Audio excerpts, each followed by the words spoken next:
It's Coach. Thanks, Kevin. Excited to be here again. Certainly had a great week of practice. Our players are excited for the opportunity to play in what we always say is one of the greatest sporting events in all of college football. I think the history and tradition of the SEC speaks for itself. I know being a South Georgia boy growing up, it was probably the biggest game you look forward to seeing every year because the champion of this conference has carried itself well for many years, especially in the public eye. So our players have earned the right to be here. We're excited. I got a lot of respect for the LSU team that we're about to play. I think Coach Ogeron and his staff have done a tremendous job. Number one, recruiting, but also developing the players they have into a system that really fits what they do. So I've got a lot of respect for him and looking forward to an awesome game and an awesome atmosphere. Thank you, Coach. If you have a question, raise your hand. Mariana and Kelly will get a microphone to you. We'd ask that you give your name and affiliation. Questions for Coach?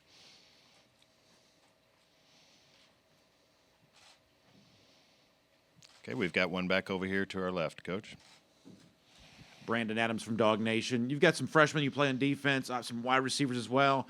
Given this is the 13th game of the season, how much do you see growth from them? How different is a freshman at the end of the year in a game like this than from where things started? Well, they got a lot more confidence from the first game, but you do always say, okay, this game's a pretty big game, and how does that impact those guys? And each year we've been here, we've had freshmen that have gotten better throughout the year and I think have developed throughout the year. I think back to last year defensively, I know we had guys play major roles towards the end of the season, and then that's kind of been the same way this year defensively with several guys having an impact throughout the year. And offensively, same way with the young group of wide receivers and the skill guys have been able to help us. I think that's big, but when you play in the SEC and you play these week in and week out really tough, hard-fought games, those guys have gotten accustomed to these kind of battles throughout the year. Okay, Kelly, we have one all the way here on the front row. We'll get a microphone to you. Murray Poole, Bulldog Illustrated. Kirby, I know Chase and Jefferson down the field, two great receivers, but a lot of times Joe Burrow likes to dump it off to Clyde, Hilaire, and so what kind of pressure is that going to put on your defensive backs and linebackers to defend that well, where they like to throw to him the little short pass and make big gainers out of the backfield? Yeah, they got a lot of guys they can throw it to. The three you mentioned are tremendous, and they're really good at getting those three guys the ball. But they have so many weapons, and then, if you just so happen to cover them all, Joe Burrow is one heck of an athlete, and he can hurt you with his feet. So, I mean, it's a great opportunity. I mean, when you watch tape on them, you have nothing but respect for what they've been able to do because I know the caliber of the defenses they're doing it against.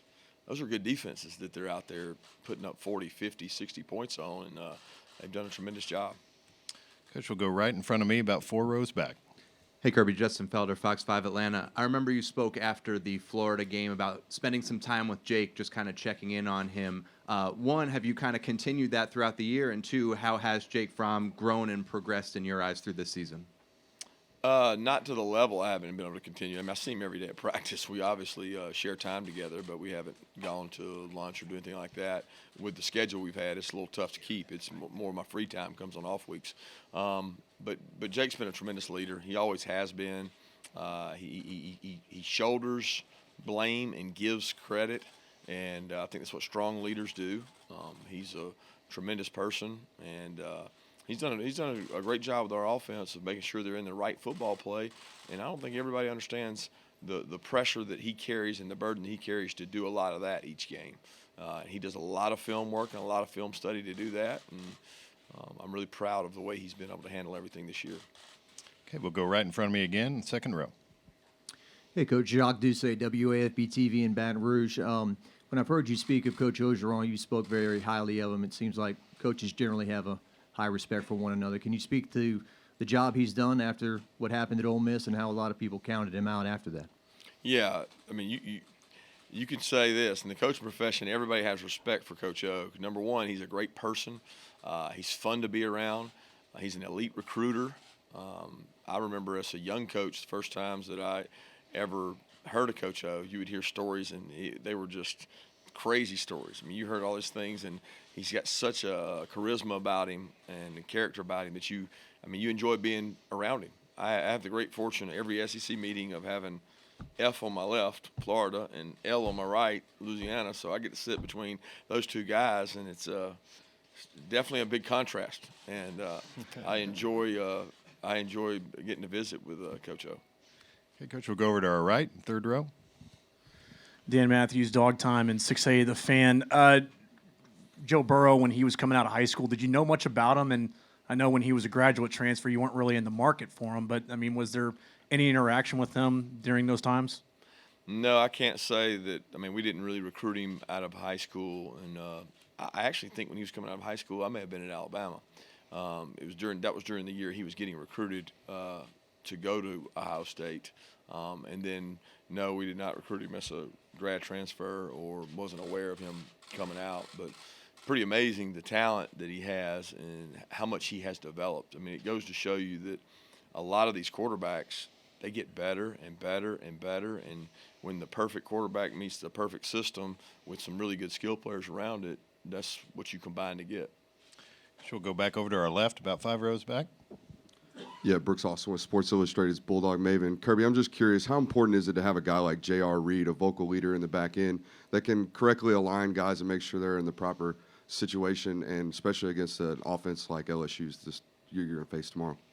Yeah, he's critical. I think that you always say that point guards are the leaders of the basketball team and things like that. Quarterbacks on offense, well, those safeties on defense are the guys that have to be your signal callers. They got to get the signal, then they got to take that signal and apply it to the formation, and then they got to apply the rules for that week, and they've got to put people in the right place and make signals back to the people in front of them. So there's a direct line of communication going on, and JR and Richard have been able to handle those things. And we put a lot of pressure on them because we want to give kids tools to be successful. And when you play a really good team like this, you can't line up in the same thing over and over. They certainly do a great job of exposing weaknesses. Okay, we're going to stay in the same spot, just right next to him. Coach Matt Trent, WBRZ TV in Baton Rouge. Every year you guys play Florida in these neutral site games, and that gives you a chance to play in these big stadiums. How much of an advantage do you think that has for this game, especially since LSU hasn't played a neutral site game this year? Yeah, last time I checked, LSU plays in some big stadiums. So, I mean, they play in Tiger Stadium. They get to go play in Jordan-Hare Stadium. They get to go play in Tuscaloosa. They play in some incredible venues. I get your point about neutral site, but, I mean, would you rather play in a neutral site game or would you rather play on a road game in the SEC? I think neutral site games kind of even things out. It's not the same level of crowd noise that you have. I've always thought in Jacksonville, neither team had to deal with real crowd noise because it's not all of one or all of the other. And that to me is tougher. I mean, it's tougher for us to play at home defensively because we communicate a lot and it's really loud. When we go on the road, it's tougher on offense. When you go to neutral site, I mean, yeah, it can get loud, but it's not to the point that it affects the game as much, in my opinion. Okay, we'll go over here to the right, about midway back. Kevin Feigl, WRDW in Augusta, Georgia. How much weight do you put in your guys having experience playing in this game and this atmosphere and even a playoff game? Yeah, I don't know that you put weight in. I just think when you play in the SEC, the games you play in, you put LSU plays Texas. The atmosphere for that game. The LSU goes through the gauntlet of their season. We go through the gauntlet of our season. In the SEC, these games are essentially championship games every week. Because if you don't win them, you're not in the championship. So they're very competitive. It's really like another week that you've got to go out and perform and play because you're playing the best from the other side. So I don't get that there's a competitive advantage for either team having played in this kind of game or this venue. Okay, we'll go right up here front to Chip. Kirby, I guess I'll be the guy to ask that. What has DeAndre's progress been like this week, and do you feel like he'll be 100%, or if not, how close to 100% you think he'll be playing it? I think it's hard to measure from practice because at this point in the season, you don't go out there and do live drills and tackle and hit and do all those things. I mean, we practiced against each other, and he's practiced. He's done everything we've asked him to do. So I'm excited to see him go play and have an expectation that he'll play well. Okay, we'll go to the back right, in the back of the room. Emily Gagnon, CBS 46 Atlanta. With that said, Coach, I know throughout the season you've touched on this. Brian Harrion, just how pleased you've been with how he's progressed throughout the season, and just, I mean, he's a difference maker. Yeah, he's an incredible story of a kid that went from not even signing anywhere on signing date to coming to Georgia. And if I could count the number of carries he's gotten that weren't in a game, because he carried the ball so long when Nick and Sony were there, and he took so much pride in getting every carry. He was patient last year behind Holyfield and Swift, and he's earned his right, and he runs with a level of passion that I respect, and he's been a really good leader for our team. Okay, we'll go all the way in the back, right in front of me. Jamarcus Fitzpatrick with KALB in Alexandria. Coach, we talk a lot about LSU's offense and the way that they pass the ball, but how do you guys particularly plan on stopping the run game, especially with Clyde Edwards-Helaire? Well, Clyde Edwards-Helaire is one of the best backs I've seen in this conference. I mean, he's got a presence about him, ability to run pass routes, to break tackles. He does a tremendous job. They use him really well. He complements what they do because he is a pass receiver, and he's a tremendous runner. So, it'll be a challenge. I have great respect for them, and they broke about every record there is in the SEC offensively, and it'll be a challenge for us. And I know our defense is excited about that opportunity. Okay, we'll go right here in front to Brooks. Hey, Brooks Scapina from The Advocate. Last year you guys went against LSU. How much different is this team here, and what can you say about their turnaround as a full schematic team? Yeah, extremely different. I mean, you can see remnants, small elements, but the unique thing now is they're really just doing whatever they want to do. I mean, they don't have to do anything. They do what they want to do, and whatever they want to do, they've been really successful at in all the games. I mean, outside of maybe the Auburn game, they did whatever they wanted to do, whereas last year they were probably a little bit more predictable, and they wanted to be a little more run-oriented. They've gotten to where now it's, they can do what they want to do offensively, and they've been successful doing that. Okay, we'll go here on the left on the aisle. The other day, Dabo Swinney made a comparison to his team's playoff resume compared to how the media and the selection committee treats your team's playoff resume. How much do you think an SEC team deserves the benefit of the doubt in a playoff conversation on the basis of the perceived depth of the league? Yeah, I think it's a great question. It's a great question for media and for talking heads, but it's not a great question for me because we have to go out on the field and play and perform, and that's really where I try to focus. So I try not to let any of that outside noise affect how we prepare. Okay, we're going to go here to our right in the second row. Hey, Kirby, Mark Weiser, Athens Banner Herald. You said you're excited to be here again. How routine does that get? What's it like to do it back to back to back? And how much does it raise the bar for you guys in terms of what you hope to get out of this end of the season? Well, I'm excited to be here because I love the venue. I love the opportunity to go play in it. It also means that you did something, you accomplished something, you won your division.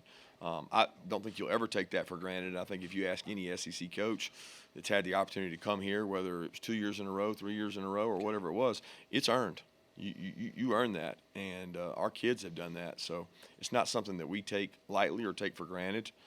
It is something that we expect to do, and we're going to always set that as a bar because for us, this is where you go to go take the next step, and that's important for us. Coach, we'll go over here to our left, third row.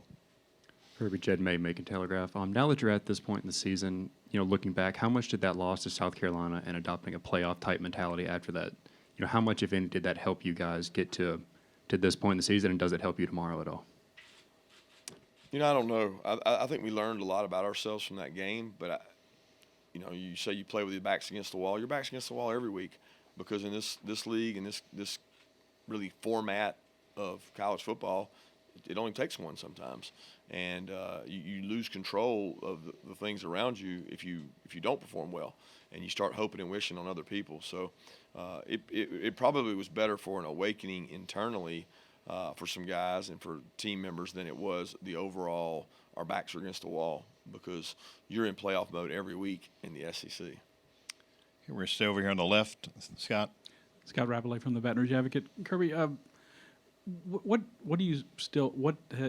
shaped you or influenced you from your early days as an assistant coach at LSU that you still carry on today?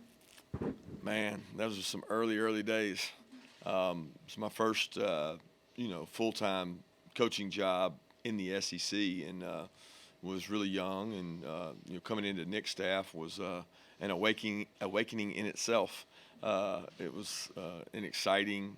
It was a year of growth for me, and I still relish the memories and the people. Every time we've played LSU, you see people that are still part of the program, and have a lot of respect for the LSU administration and the people that were there when I worked there. And it's a tremendous place. They love their football. Coach, we'll go back over here on the right, in the middle, third row. Dan Matthews again. Is it pretty remarkable what Joe Brady and Steve Ensminger have been able to do pretty much with just a fall camp and everything to be able to have the offense progress like it has, not only now, but even from the beginning of the season? Yeah, I mean, it's not a complicated system that they do. What it is it is some tremendous chess pieces that are doing it. When you add together a quarterback, a back, an offensive line that has 5 returning starters, and an unbelievable group of wide receivers, you can do a lot of things and be successful. What they're doing is putting a package together that matches exactly what you need. An athletic quarterback that can move around in the pocket, that can make plays, extend plays. I mean, he scrambles for first downs left and right. But then on top of that, you got a guy that can make good decisions when he's getting 5 out every play, and he's using the weapons he has. So, they don't sit there and beat people with scheme now. They don't go out there and say, okay, we're going to scheme this. They run very similar plays from different formations, but they're highly, highly efficient at doing it. Okay, we'll go right here in front of me, Brooks. Following up on that, it seems like they adjust well over 4 quarters. How difficult is it to confuse them and keep them from adjusting? Yeah, they've done well in the first quarters too. So, I mean, they score a lot of points throughout the game. So I do think they make good. They find good matchups. They find adjustments. They find things they can do. But there's been you don't have to adjust a lot when you're scoring at the rate they're scoring. Look, they're a high octane, very efficient, very effective. When you go through a breakdown and you're looking for more third downs and you can't find them, that's usually a sign somebody's pretty good, because they're not getting a third down very often. Okay, we'll go back over here to the right. Hey, Kirby, Augusta Stone, Red and Black. So you hear a lot about LSU's offense all the time, but what kind of challenges do you see that their defense poses for the offense, just from a perspective of LSU's defense, not exactly how Georgia's offense will perform? Yeah, they have an incredible group of guys who've played better and better and better. You can tell they're playing with a chip on their shoulder. The last 2 or 3 weeks, they have pass rush with a different dynamic. They're using their athletic guys to rush the passer. They've got a tremendous secondary that, we got to watch them. I got to see them more on tape. As we played Auburn and we played Florida, you could see the talent that LSU had in the secondary, because they were able to put their hands on people and cover, what we knew were 2 really good teams.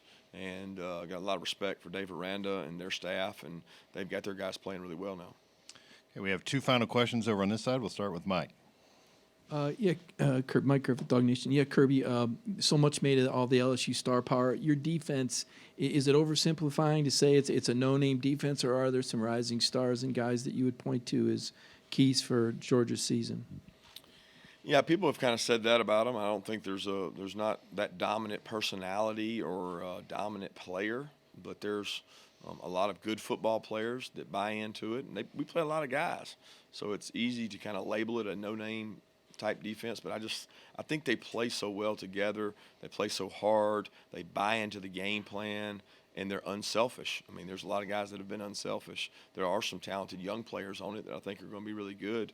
But for the most part, it's led by older players.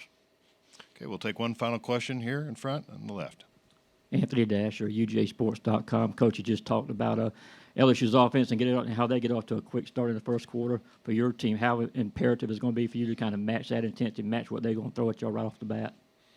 Well, it's always important. You want to get off to a good start. That's a big key to every game. You don't want to lose momentum early. You want to be able to maintain that and start out aggressive and handle it well. And, every coach wants to start that way.